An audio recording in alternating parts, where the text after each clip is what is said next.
বরেণ্য লালন সঙ্গীত শিল্পী ফরিদা পারভীনের প্রতি কেন্দ্রীয় শহীদ মিনারে শ্রদ্ধা জানিয়েছে সর্বস্তরের মানুষ। এই সময় বিশিষ্টজনেরা বলেন, ফরিদা পারভীনের মৃত্যুতে দেশ লালন সাঁইয়ের গানের এক উজ্জ্বল নক্ষত্রকে হারালো। এরপর ঢাকা বিশ্ববিদ্যালয় কেন্দ্রীয় মসজিদে তার প্রথম জানাজার নামাজ হয়। কুষ্টিয়া পৌর কবরস্থানে বাবা মায়ের কবরে চিরনিদ্রায় শায়িত হবেন ফরিদা পারভীন।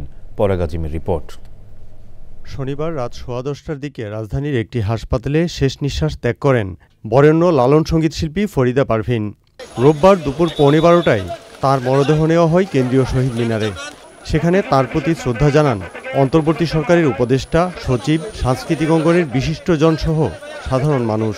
লালন সাঁইয়ের গানের এক উজ্জ্বল নক্ষত্র হিসেবে ফরিদা পারভীনকে অভিহিত করেন তারা। আমি কৃতজ্ঞতার ঋণ শোধ করতে আসছি। ওনার মৃত্যু এটা তো বেদনাদায়ক। শৈশব থেকেই ওনার গান শুনে আসছি, ফলে অনেক ঋণ আমাদের রয়ে গেছে জাতির। অসাধারণ শিল্পী, উনি চলে গেলেন। শ্রদ্ধা জানাতে পেরে আমি নিজেকে ধন্য মনে করছি। শুধু গান শিখি নাই, আপার কাছ থেকে তার আচার ব্যবহার, মানুষের সাথে, গুরুর সাথে শিষ্যের সম্পর্ক, কিভাবে কি করে, সেগুলো সব কিছুই আপার মাধ্যমে আমরা শিখেছি। আন্তর্জাতিক ক্ষেত্রে লালনের প্রচার এবং প্রসারে তার যে অবদান সেটা অনস্বীকার্য।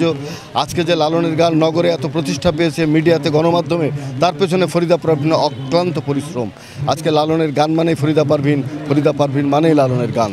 এই ক্ষতি আমরা আর পূরণ করতে পারবো কিনা জানি না, তবে আমি সংস্কৃতি মন্ত্রণালয় এবং এই সরকারের কাছে একটা আবেদন রাখবো যে ফরিদা পারভীন একটি লালন একাডেমি করেছিল, সেই একাডেমিকটাকে যেন বাঁচিয়ে রাখা হয়, তাকে যেন টিকিয়ে রাখা হয়। এরপর তার মরদেহ নিয়ে যাওয়া হয় ঢাকা বিশ্ববিদ্যালয় কেন্দ্রীয় মসজিদে। সেখানে হয় প্রথম জানাজার নামাজ। পরে মরদেহ নিয়ে কুষ্টিয়ার পথে রওনা হন স্বজনরা। সেখানে আরেক দফা জানাজার পর বাবা মায়ের কবরে চিরনিদ্রায় শায়িত হবেন ফরিদা পারভীন। পরাগ আজিম, চ্যানেল আই, ঢাকা।